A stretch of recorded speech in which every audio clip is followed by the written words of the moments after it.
Hello, everyone. Today, we're diving into an intriguing philosophical question posed by Ludwig Wittgenstein in his later works. Why does Wittgenstein think that there cannot be a language that only one person can speak, a language that is essentially private? Let's break it down. Wittgenstein tackles this idea in his book Philosophical Investigations.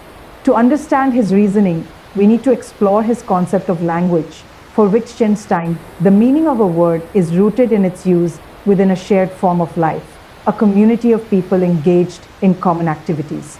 Language, therefore, functions within a set of publicly agreed rules. This is what he calls a language game, where the rules determine how words are meaningfully used. Now, let's examine the idea of a private language. A private language would be one whose words refer to things only the speaker can know.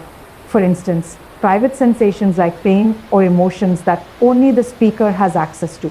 But here's the problem Wittgenstein identifies. If the meaning of a word relies on its use in a shared context, how could a private language ever work? To explain further, Wittgenstein introduces the private language argument. He asks, how would someone verify that they're using their private language correctly?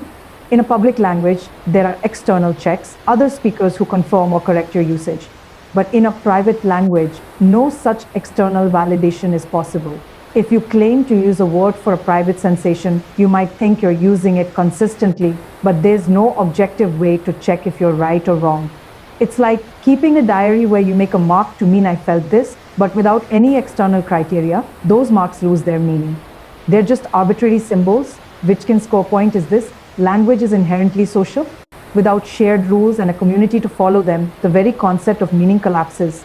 A private language, one completely detached from a shared framework, cannot actually function as a language at all.